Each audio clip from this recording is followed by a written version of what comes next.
Chapter 2.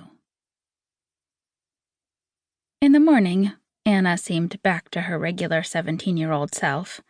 Her black hair was in a ponytail, and she was wearing a black tank top, a black hoodie zipped up to right under her boobs, black jeans, and black boots. She'd been dressing like this since September, a radical transformation from the French-braided, floral-printed soccer princess she'd been until then. Eli still missed that old soccer princess Anna from time to time. She was nicer, less grumpy, fought less with Mom, and she liked to hang out with Eli, even though Eli was just her baby sister. All of that changed a few months ago, and since then, even when Anna made an effort to come home and hang out with Eli, it was like there was a boulder sitting between them that had never been there before. Eli tried not to think that it was anything she'd done, that maybe they'd just gotten too different. It wasn't like they didn't talk or they fought all the time. It was just that something had changed, and neither of them could figure out how to change it back. Anna shooed Eli out of the bathroom as she traced black eyeliner into the corners of her eyelids. Eli pulled on the same jeans from the last 3 days and her favorite red-striped shirt. She added her gray hoodie and a baseball hat. "You're not going to be able to hide your boobs forever, you know," said Anna, watching her from the bathroom. "Sorry I don't show them off for the whole school every day, or for Jason, like some people." "Shut up, PB. Seriously, you've been wearing boobalicious tank tops every day for 2 weeks, and jeans that you practically have to glue onto your body. Has he even talked to you yet?" "What do you know?" "Nothing, that's what. In love with your best friend." "At least she knows I'm alive." "She likes boys, kid." "Sorry." "How would you know? Are you one?" "You're such a child," Anna said, flicking off the light in the bedroom on her way out. "By the way, if you really want her to notice you, you might consider showering more than every 3 days, stinker."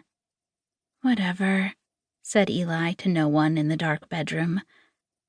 In the kitchen, Eli washed dishes as Anna got out bowls for cereal. "Of freaking course. No milk," Anna said, slamming the door to the fridge. "I'll just eat mine dry." "That's so gross."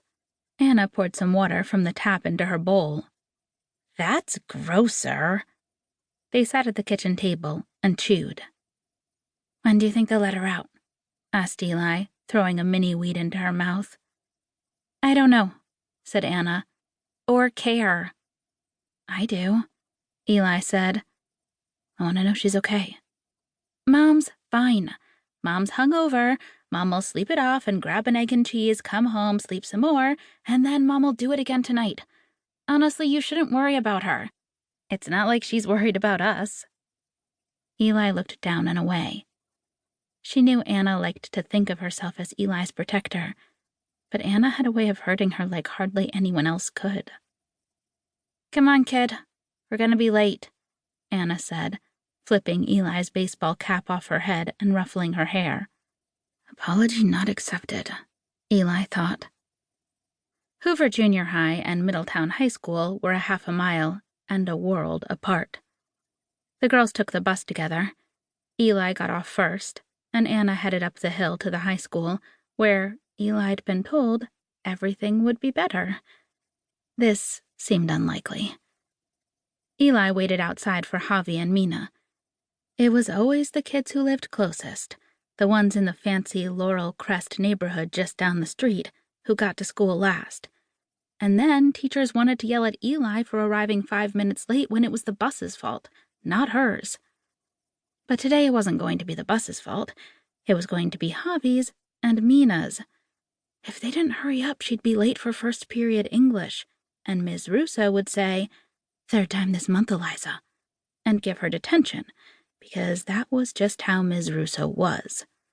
But if she went in without them, she'd have to deal with Kevin. He would be waiting where he was always waiting. She could see his baseball cap through the window in the door. If she was alone, he'd follow her down the hall saying, "Hi, boy. Good morning, boy."